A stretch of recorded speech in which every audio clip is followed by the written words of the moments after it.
Welcome to Life in Business, the podcast for business owners ready to rewrite the rules and create a business and life you truly love. I'm Libby Langley, your host, business coach, Amazon bestselling author, and expert in helping you work less, earn more, and enjoy the journey.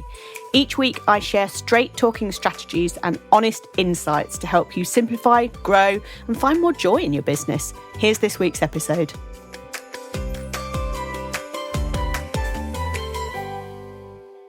Hello, Libby Langley here, your host of Life in Business. Welcome to another episode. Thank you for joining me again. It is always super nice to have you here, and I appreciate it very much.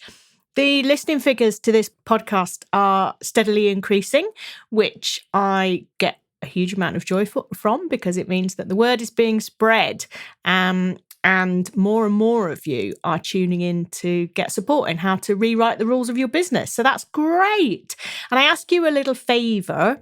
If you like listening to this, then share it on your Instagram stories with a link or tell your friends about it, share it in your WhatsApp group. That'd be really super because the more people that join the movement, the better the world becomes, right? So yeah, I would appreciate your support on that. Thanks. So today, we're talking about choosing your hard.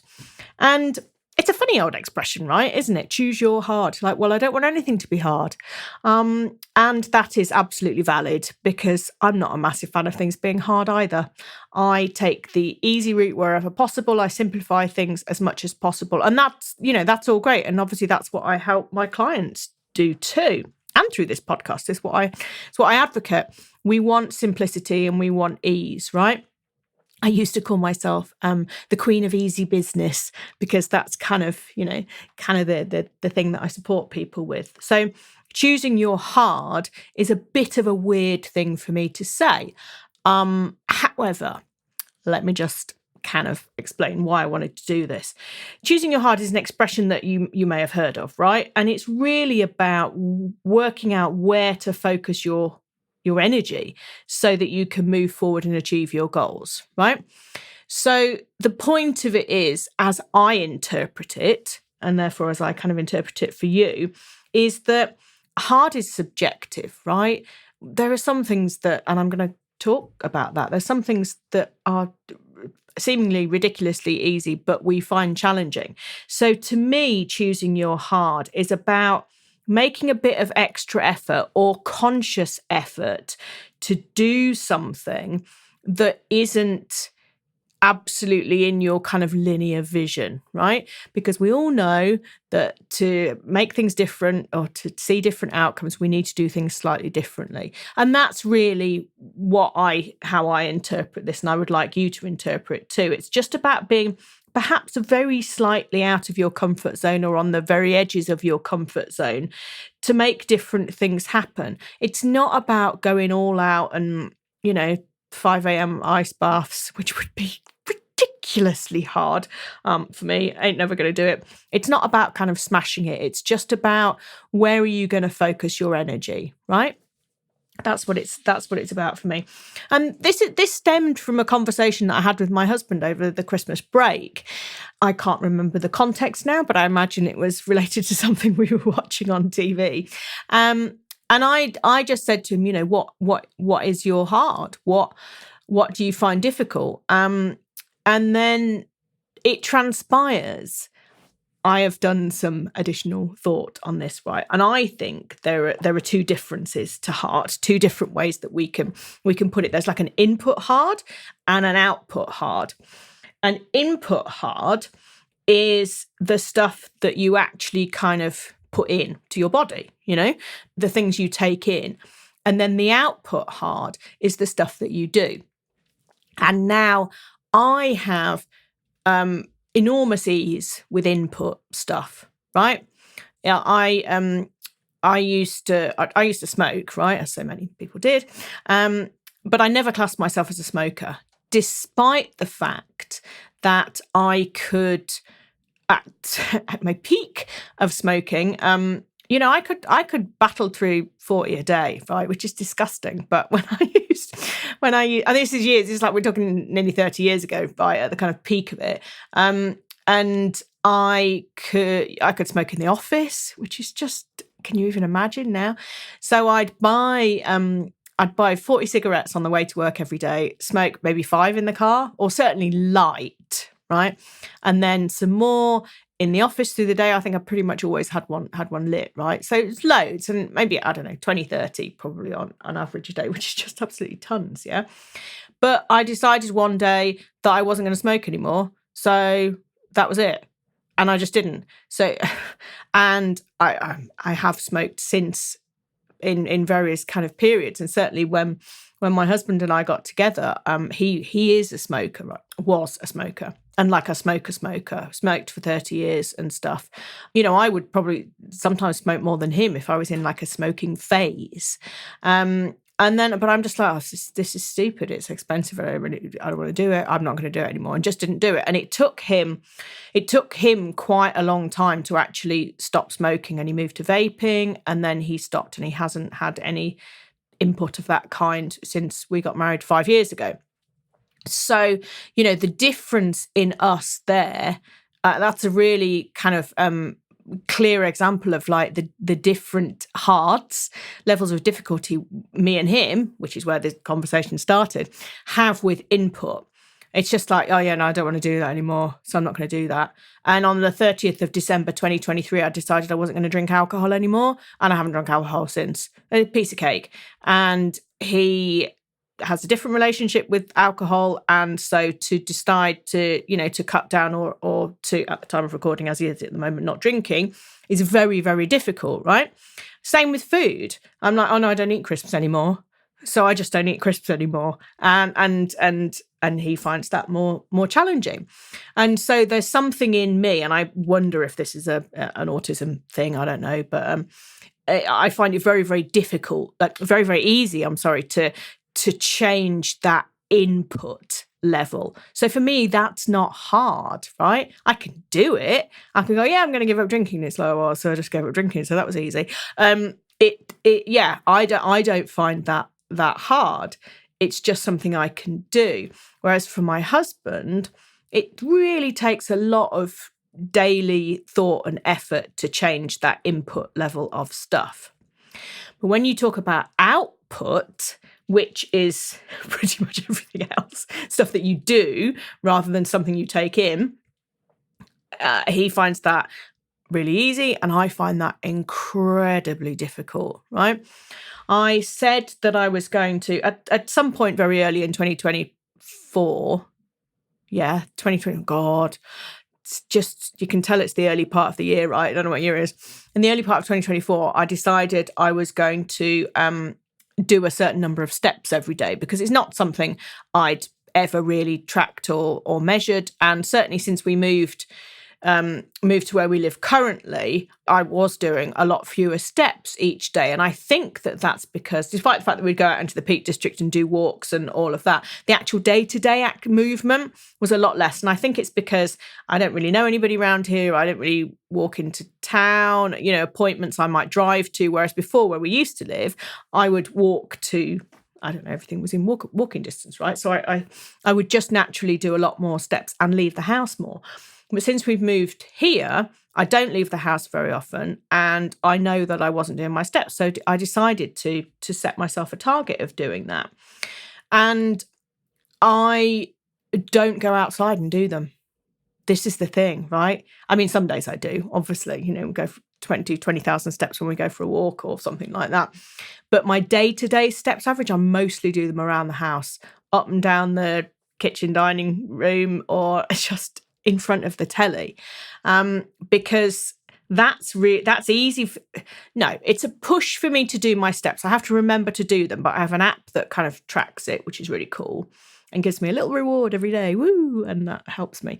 But leaving the house every day, so output hard, I wouldn't do it. It feels beyond impossible for me. And that's kind of quite a weird thing to admit to you, I guess, because I maybe seem really like, you know, sociable and gregarious and all this, and I'm not in the slightest. Actually leaving the house, and I know this is a neurodiversity thing, an autism thing. I don't know what's going to be out there, right? It just feels like an absolute load of effort and anxiety and all of that. And that's, to me, that was one of the most interesting things about having this conversation with my husband, was that there are different kinds of hard, the input via the output.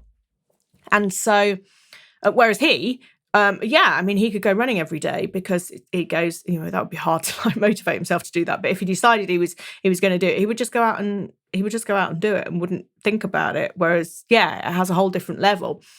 So I don't know where you sit, how you feel about that input output, or if that's something that's kind of worth you reflecting on. Okay. And I guess that's a health focused thing as much as anything. But how it relates to business, is your health is obviously massively important for the future of your business. So it does matter, right? It does make a difference. Like drinking more water is good for you. And that's an input thing. And some people really struggle with that. Me, I drink gallons of the stuff. Always have done. I'm actually pretty healthy because we cook everything from scratch. I drink loads of water. I don't have caffeine. I just drink peppermint tea. I don't drink alcohol. All that stuff. But it's not to say that there isn't room for improvement. But the energy management is for me what I need to be mindful of in my business. So, like when it comes to business growth, then I couldn't. It would not be hard. It would be, I cannot do that. Open my diary for calls every day, for example. So if you said, right, I choose my hard. Okay, I'm gonna make sure that I have 10 discovery calls every week, right? I couldn't do it. I would die after a fortnight, I think, because it's too much. So when it comes to moving your business forward, you've got to choose something that is in alignment with the energy that you have and also the way you want your business to be structured, right? So for business growth, for me, saying I'm going to do 10 calls every week is not possible, right? So it's not a hard I can choose for long-term sustainability or just being alive. But my version of that would be to do more social media outreach, to send more emails, something that's that's less actively engaging. Yeah? Does that make sense? And I know that. And I also know that I could do more in terms of that engagement, right? I could certainly be more proactive in sending messages to people sending DMs on social media. I know that I could do that, but I find it hard and I sort of forget to do it sometimes. So that is a hard that I could choose, right? Because I think it takes not discipline that I don't have, that's not right, but like a thought pattern or an activity that isn't in the forefront of my mind. So I would have to remember to do it. And that's where the daily non-negotiables come in, right? I've done episodes on this before, but if you set yourself a daily non-negotiable, 3 is good, right? To have 3 daily non-negotiables and you do those first, you get into the habit of doing it, which is hard, which could be hard, right? Certainly would be hard for me. And you make sure you get them done before everything else. And generally speaking, they are income generating type activities, such as messaging people, such as creating sales-based focused content. That's something that you can choose as a hard. So it's quite interesting, I think, for people to, for us to kind of navigate this choose your hard thing, particularly at the start of a new year when it's all new year, new you, and, what are you going to do to smash it? And it's like, I ain't doing anything to smash it, mate. And the old me was fine. I can maybe just tweak things a little more, right, to get where I want to go to, or be clearer in the goals that I set myself, because it's very easy for all of us to just set an income goal, right? To just go, well, I just want more. But actually, maybe it's less. Maybe it's more profit focused. Maybe it's working fewer hours. Maybe the income is fine. Maybe it's the consistency of the income. Maybe it's how you want to work with clients. There's all different ways actually that these goals are. And I've recently recorded a few goals focused episodes. So look back for those. They're only a couple of episodes ago. I talk more about goals.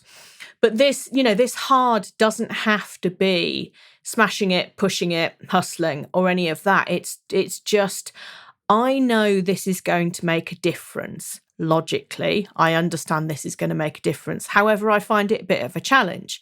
So, what is the way that I can adapt the activity that needs to happen in order to achieve the outcome that I want? And that's how I would look at it, right? Really, really simple like that. So for me, doing the regular steps it's made a difference to my I guess to my weight, a little bit, because I don't do low. I only set myself the goal of 5,000 a day. It's not loads. I might put that up to 6,000 actually, but 10,000 just feels like loads, right? So I've not done it, but my average was 2023 was something like 3,800 a day.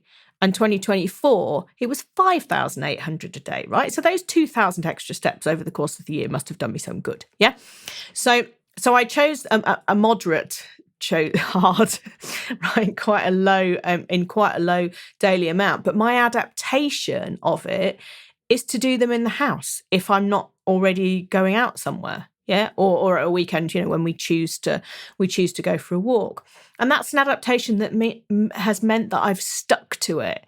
And so it's becoming a routine. It's becoming a habit. And today, because I've been sitting at my desk all day, I haven't looked, but I reckon I've maybe done 1,000 just kind of around the house. And it's like, oh man, so that's a lot in front of the telly later. Or I might ring my mum and then I can walk up and down the downstairs while I'm on the phone, So it's about adapting it to work. And I think that that's a really, really important element in this, is that you don't have to do everything in the way that you're told to do it, right? In the way that smasheroonies tell you to do it. It's about making it work for you so that you can sustain it.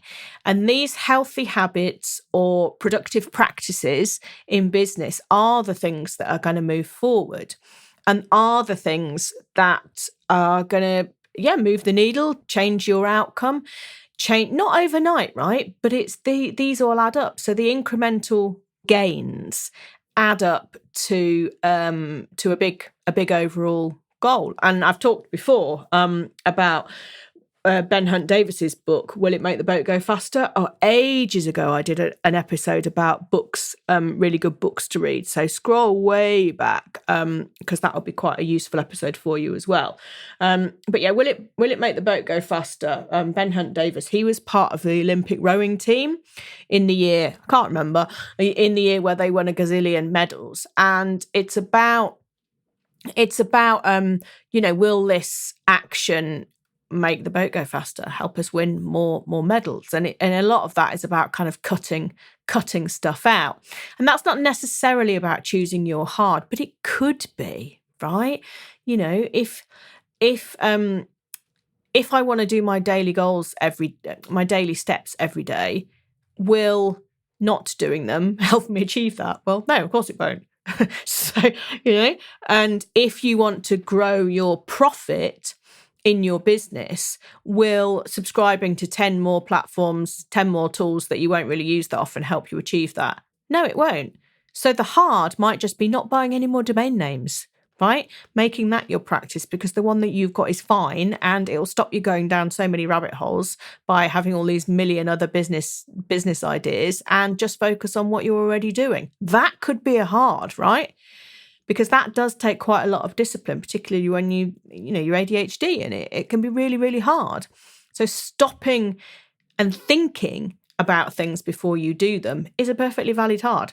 It doesn't need to be big and elaborate, right? It absolutely doesn't. It can be about doing less and focusing more on simplicity.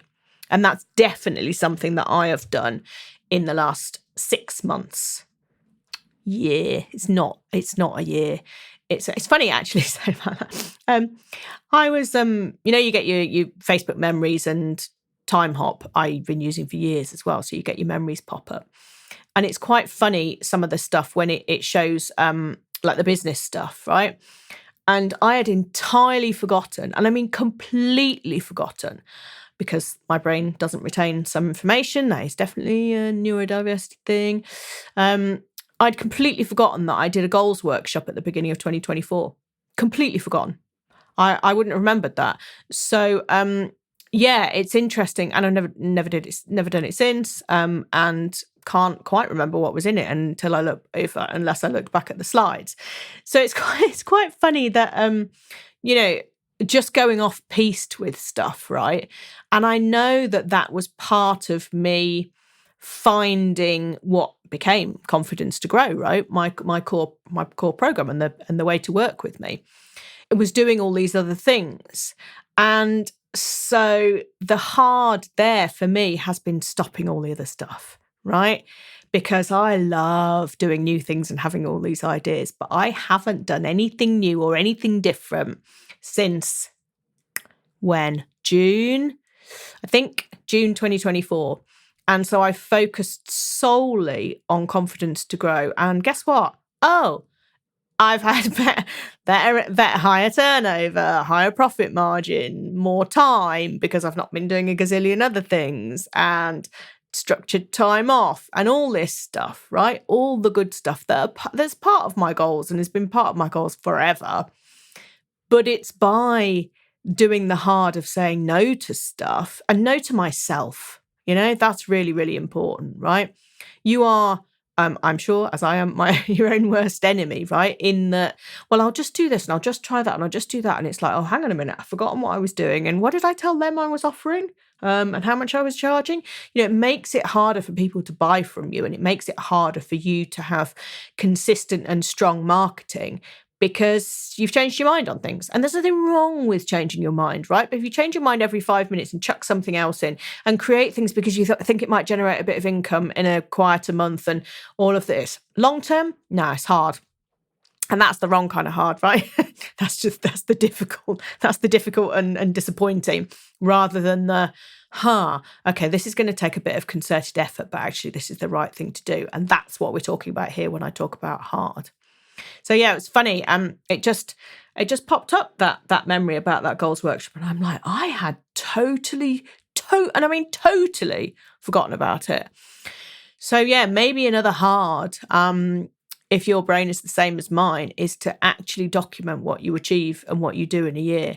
I don't separately document where my income comes from. And maybe that's something that I should do. I shouldn't have admitted that, should I? But I don't. I know obviously my overall, and I know my profit margin down to a penny, but the income streams. But then I guess I don't need to do that anymore. Hooray! I've chosen my hard by saying no to all that other stuff, because it all comes from one place, apart from speaking gigs and ad hoc interesting opportunities that come my way. But everything's through Confidence to Grow now. So you've got to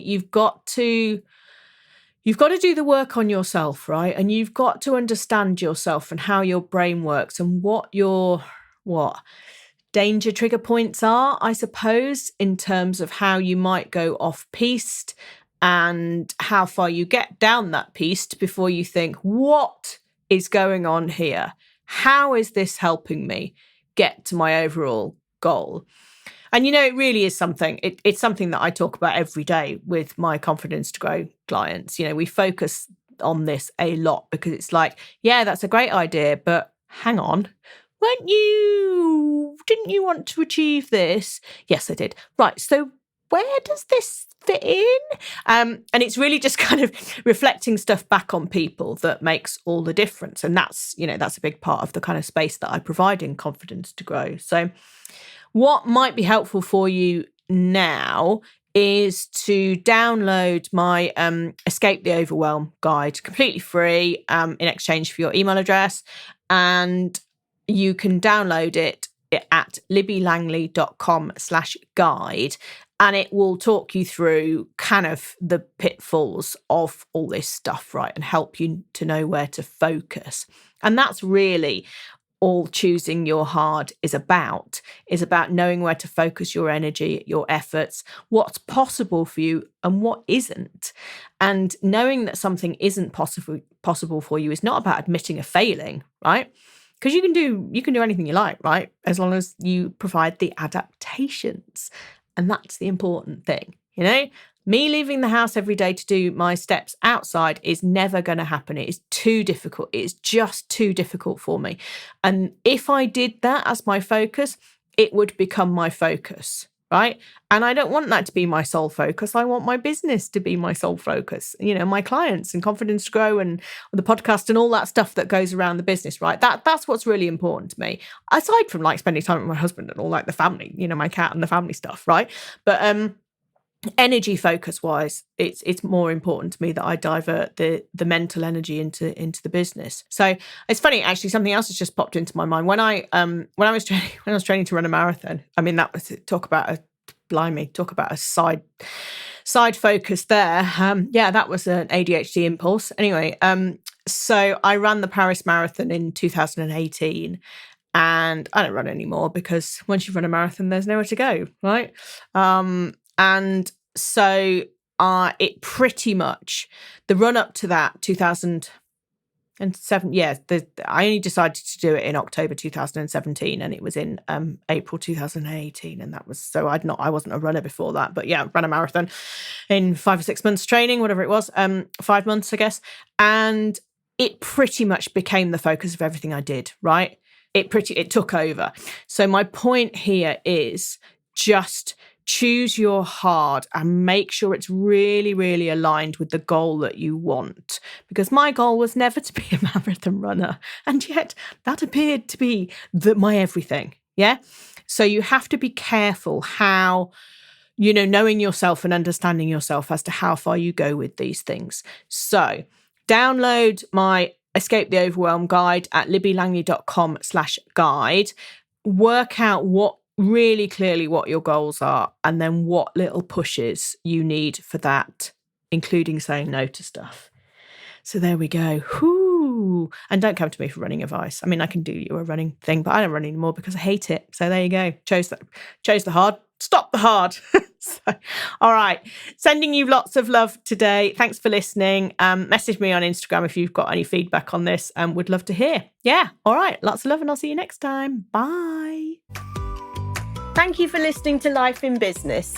Please make sure that you subscribe or follow so you don't miss any future episodes. And if you enjoyed today's show, please leave a review as it helps others to find the podcast and spread the word that there's an easier way to do business. If you want to chat with me about today's episode or suggest a topic for the future, I would love to hear from you. You can find me on Instagram at Libby Langley. See you next week.